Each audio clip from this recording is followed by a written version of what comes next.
Welcome to a Minecraft video. We're not playing Zeppelin Wars anymore. Zeppelin Wars has unfortunately died. But we're going to be moving swiftly on to some Create Clockwork, which recently updated. We're going to be moving into some Create Clockwork because we can make some nice fancy Zeppelins.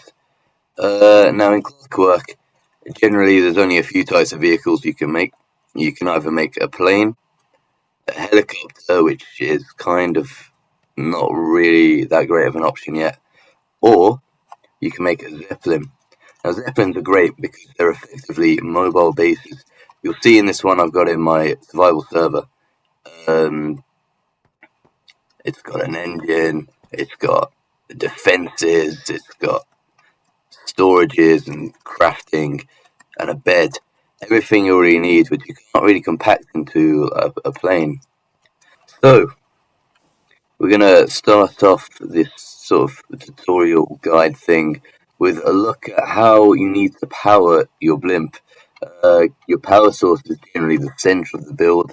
It's sort of the thing that is essential and your starting point.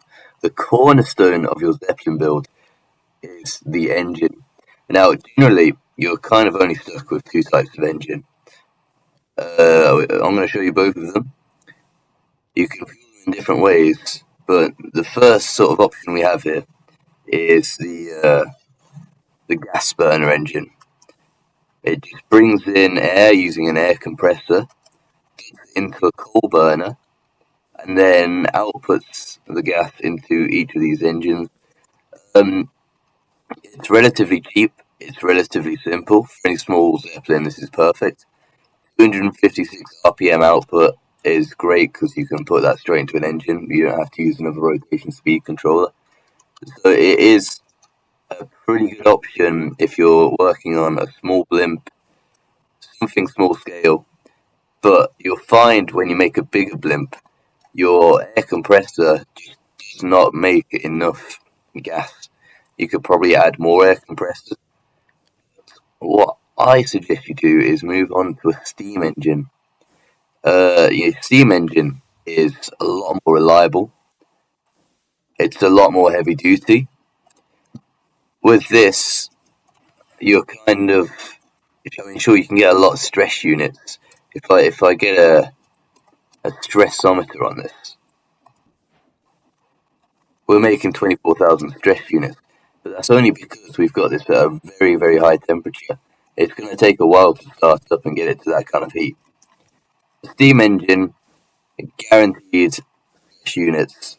Just the blaze burners on, there's water pumping in, guaranteed you get stress units. It's definitely enough to run. It does have a bit of a weakness. If you put a steam extractor on a steam engine, you'll see it counts as an engine. So not only do you have this engine here, but you have this engine here, or it believes it's an engine. And effectively, this cuts down the amount of stress units you get from your main engines. That the rest of those stress units are pretty much all used on extracting gas. Now, there are a couple of other issues with steam engines. And I haven't got one here to demonstrate. If you build something crazy like a level 9 steam engine, if I get a fluid tank, for some crazy reason, a fluid tank weighs 5,000 kilograms. Something from the factory must go. All these blocks are 1,000 kilograms, right? This fluid tank weighs 5 times as much as any other block. And you also have to put on a giant heavy steam engine. That weighs another 3,000 kilograms. Even more if you have something more than level 1. Okay? So not only does it weigh a load, if you build something like a level 9 steam engine, the amount of pressure it would produce immediately causes it to explode. So, yeah. My advice is stick to a level 1 or a level 2 steam engine. Now, the other thing about steam engines is, technically, if you have create crafts and additions, you can use your steam engines in such a way that they can be powered by diesel. This is the Fashion Grow diesel. Diesel generators will work, but you can effectively have a fairly efficient diesel-powered Zeppelin.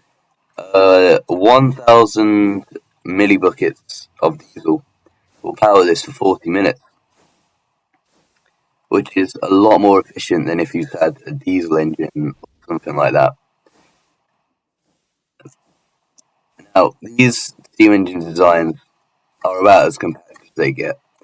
It's going to be a struggle making them any more compact. Another cool thing about steam engines is, unlike this, which just has a coal burner, that can only hold a stack of items, and then it runs out. Which is, that'll get you a good hour or two, maybe, of flight time if you put something like coal blocks in there. Steam engine is more compact for storage. You can just throw stuff in this barrel, and it will just keep going on and on because you can just cram so much stuff in the barrel. But remember, this only applies to the engine itself. The steam engine, well, the gas does come out preheated. It's not really at a high enough temperature to be great with a blimp. If I grab me a steam extractor, we're looking at about 380 Kelvin, which isn't that much considering this is already pumping at well, it's exhausted, so it doesn't tell me. It only pumps at like 280 or something around that number. It's a little bit better. It's not great, but it's improved with more steam engines. The heat of the gas it produces depends on the level of the engine, and more specifically, the heat statistic at the bottom there. So the heat level 2 is giving me 100 more Kelvin than the other engine. But what I'm about to demonstrate to you is what happens when you take the sort of design of a steam engine to its maximum. This is pretty much, so far, I'm going to say, I don't want to flex too hard here. This is going to be the peak of Clockwork engineering. And I say this because it is entirely self-fueling. Basically, you've got yourself... it does have an extractor on here, so it's not as much. If I get a stressometer here,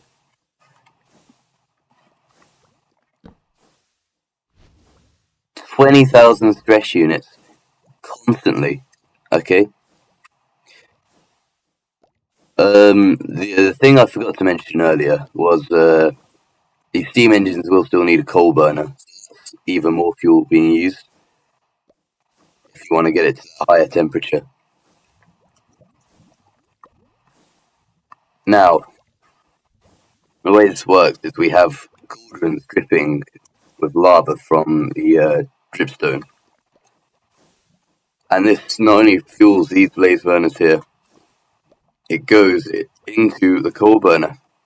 But you must be asking, Ace of Spitfires, how do I put coal, or whatever other fuel you're using, in this case lava, directly into a coal burner without just placing it myself? How do you automatically do that? The answer lies within the deployer. The deployer basically imitates a right click. So it will effectively right click whatever's inside of it into the coal burner. So all that's going to happen is lava gets pumped into this spout, gets dropped onto this bucket, and gets fueled in. And then you can put that through the coal burner, straight into the blimp. Immediately you're getting an insane amount of pressure, a load of gas, just at once into your blimp. I mean, if you didn't know, this is like crazy. You can see just how fast the pressure builds. It's so much quicker than a air compressor. But, you know, there are strengths and weaknesses to each of these. Basically, the way I want to summarize this is small blimp, medium blimp, and bloody giant blimp. Yeah, that's sort of it for engines. Right, we're going to move on now to the transmission. Transmission is generally the hardest part of the blimp to make for a starter player. As someone who's just started out of Create, you sort of understand the basics of steaming. The transmission is how you turn the power from your engine into power from your propellers. You know, and that lets you go forwards, backwards, sideways. Without a decent transmission, you won't be able to steer your blimp, and that would be a shame because you just don't you don't want to go in one direction forever. That's going to kill you.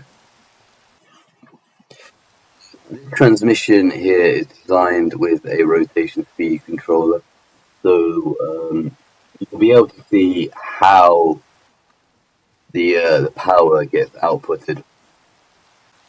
So, with this one in particular, you're going to want an inverted clutch.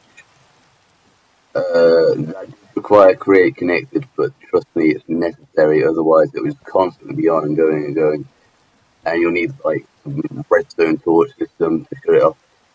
Basically, it's really inconvenient. Your sort of clutch goes into the speed controller and this large cogwheel. And we have a gear shift on either side. That will allow us to change the direction of each individual side. As you can see, they're getting lit up forwards and backwards. And that is controlled down here by these links. So the way you're going to want to do these links is you will have, for your forwards movement, one in the top of the clutch here, and you'll just link that to W. That's probably the easiest one to set up. To go backwards, you'll want ones linked to the clutch and both gear shifts. And as you can see, that powers all of them. A and D is a tiny bit complicated. You need to power both the clutch and a gear shift, but not both of them.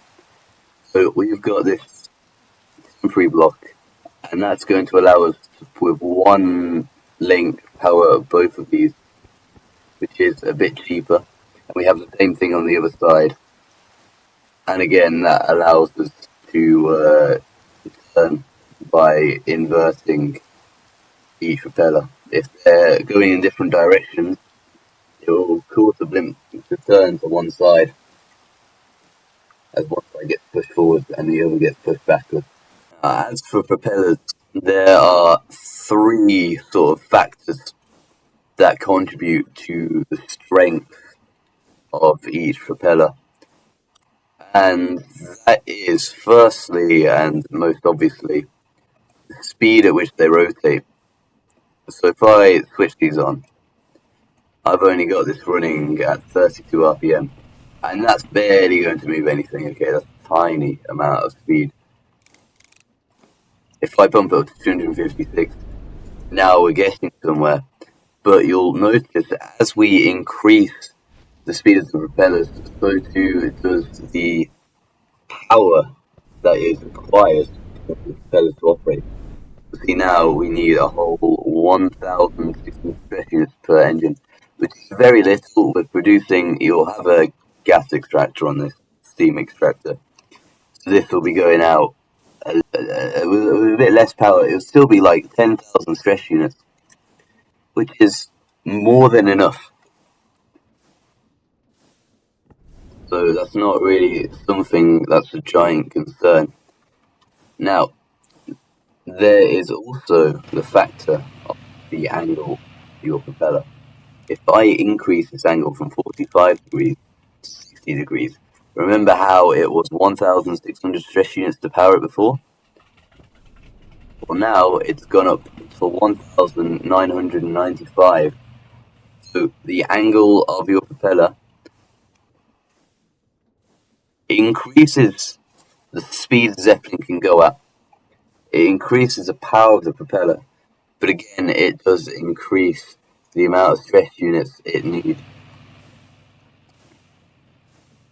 If you also, the last factor is the size of the propeller, or how many propellers you have on it. Both of them, I'm going to throw them together because they're pretty much equal. But if you have bigger propellers, this is the maximum blade size. You can craft them together in a crafting table. You'll find that suddenly it's gone up twice as much. So it should go way faster. I'm pretty sure changing the size of the propeller is probably the easiest way to make it go faster. Just because it has such a strong force attached to it. I can't really explain it. You can also add more propellers to it. So we're gonna try and see how strong we can make this engine. What about an 80-degree propeller?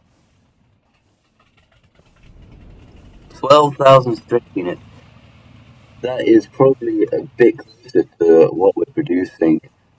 So if you want to go crazy with your engines, this is the way to do it.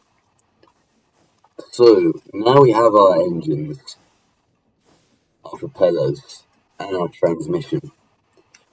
We need to move on because the sort of defining factor, the thing that sets Zeppelins apart from other vehicles, is of course the giant balloon.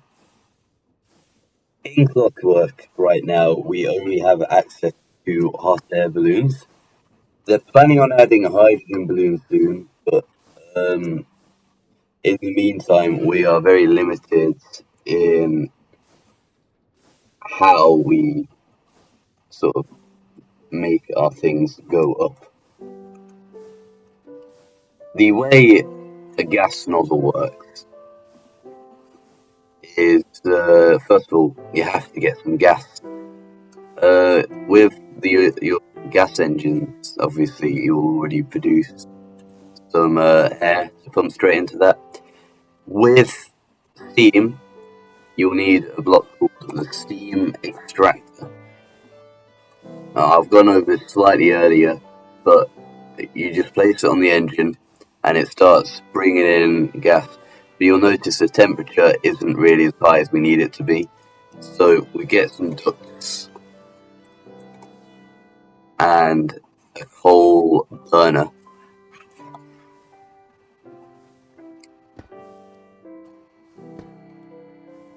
Another duct and the gas nozzle. Grab some fuel, so in this case I'll be using biomass.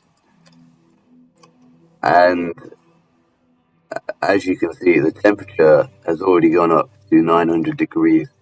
Now, I might be wrong about this, but the speed at which the temperature increases depends on the quality of the fuel you put in there.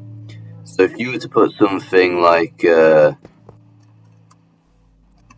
temperature.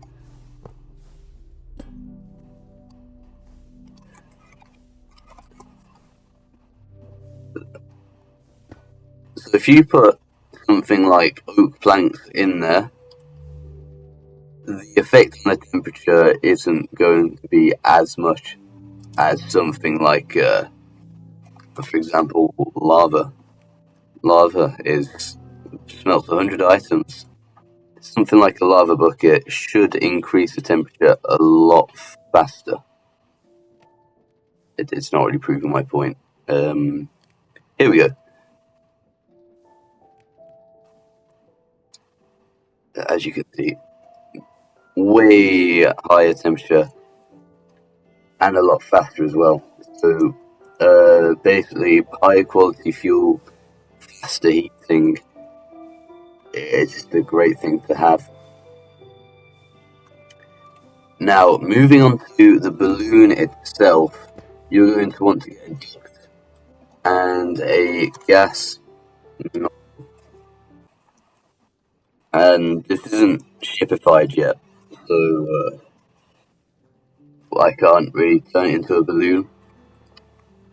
Your balloon has to, or your Zeppelin has to be shipified before you can turn it into a hot air balloon, or a Zeppelin as I'm calling it, because we don't have hydrogen yet. Now, as for controlling the amount of gas you put into the balloon, you'll notice there is a shaft at the end of the gas nozzle. Now, this shaft doesn't actually go all the way through. It's a visual thing. It does actually go all the way through. But as I turn the valve here, you can see that this dial here shows that the balloon has increased. And if you were to shift this, remember this isn't shipified, so it's not going to work. But if it is, you'll see it will show you the sort of target temperature of the blimp. And we can turn it backwards. If it's all the way back here, it's going to be putting nothing into the balloon, and you will go down. Which is great, but it forces you to either make a giant shaft running to this thing, or you to run yourself to this thing every time I want to change temperature. So it's suitable to have just a valve on it if you're working on a little tiny Zeppelin. Something bigger, you're probably going to want to automate. So I'm going to demonstrate to you how you should, on a large-scale blimp, regulate your altitude. First of all, you're going to want to connect to your power source. Now, don't worry, this isn't going to use any stress units. Shaft. Now, you're probably wondering, why do I want to constantly power this thing? Well, you don't really. Somewhere along this shaft, you need to grab yourself a gear shift. And that gear shift is going to have a redstone link on it.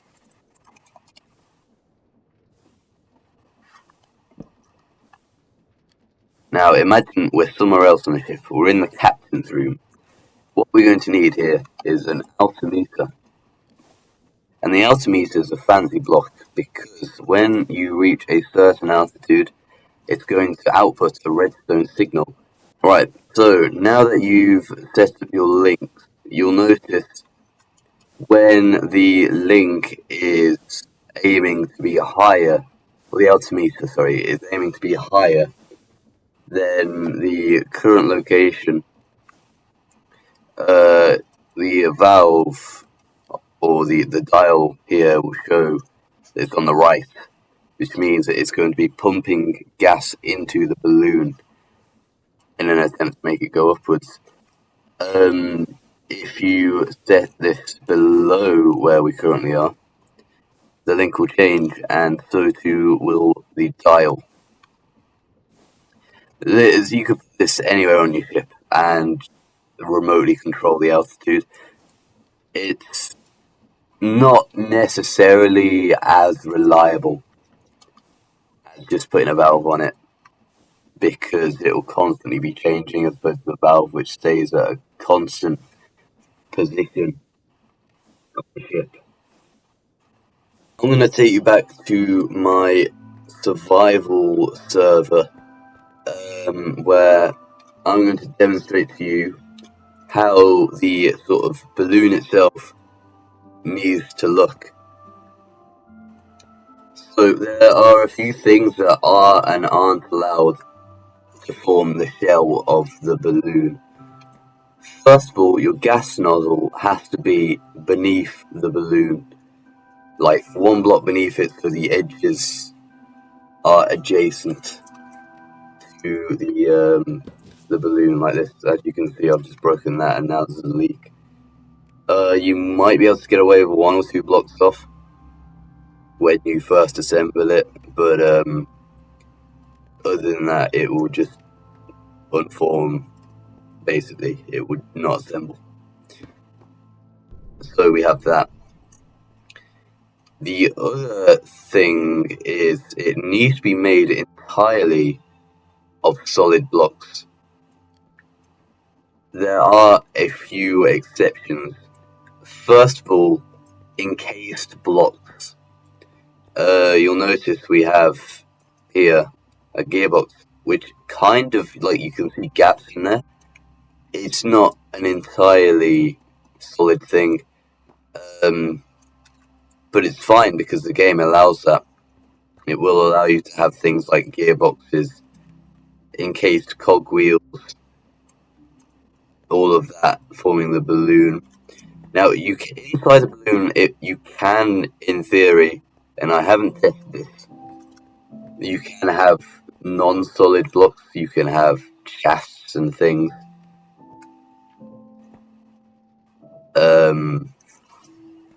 But you can't have that as the outer shell of the balloon. It will refuse to form, and then it will be like, oh, why is my Zeppelin forming? I've spent 10 hours building the Zeppelin, and the balloon isn't even going to exist. Because remember, this has to scan the balloon. If it doesn't think there's a balloon there isn't a balloon. Blocks like barrels are allowed because they're technically solid blocks. So the balloon is usually a grey area to store things. If I go back into the I don't even know it's part of the blimp school, I've forgotten. This area, you can see we can put barrels in the roof. Easy storage. But yeah, that's an important thing to watch out for. Basically, make sure it connects up to the gas nozzle. Make sure it only uses solid blocks. And that should basically be your balloon covered. There's not a lot else. The balloon itself isn't complicated. The issue is when it doesn't form, it can be a huge pain to deal with. So it's better to make sure when you first build it, it is made of entirely solid blocks. Well, one of the critical mistakes I made was using slabs. Even the top half of the slab, even if there's no visible gaps, it will not form a balloon. It will just refuse, and then, why have I wasted 10 hours making a blimp?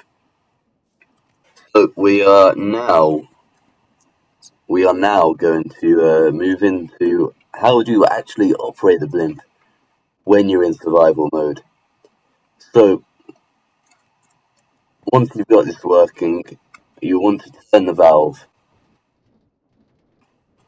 allowing the you can shift.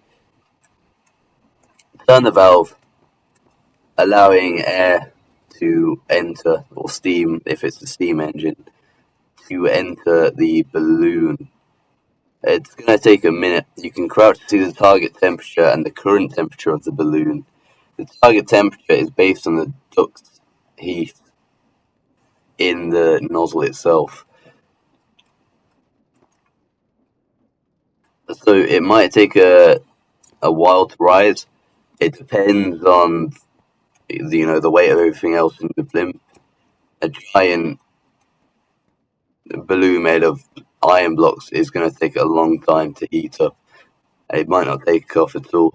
There is a big misconception where people think, oh, you can only use balloon casings to make your balloon. That's not true. You can use other blocks. There is another thing I'd recommend, and that is putting some wing blocks on the back of your blimp, and this will basically prevent it from sliding ever. It still slides around quite a lot, but it's made less severe because the wings do provide some air resistance, and you can connect a flat bearing and essentially use it as a rudder. It doesn't make a huge difference. Most of the turning comes from the engines, but it can be quite handy when you're turning at high speed. So the one thing I cannot stress enough: always, always, always set your spawn on the ship. Okay, because you can fall off the ship and die, and it's just flying off. And just like that, we are back in control. It's, you know, it's something that's worth doing. You don't want your blimp to fly off into space to end up 1,000 blocks away where you'll never be able to get it. Yeah.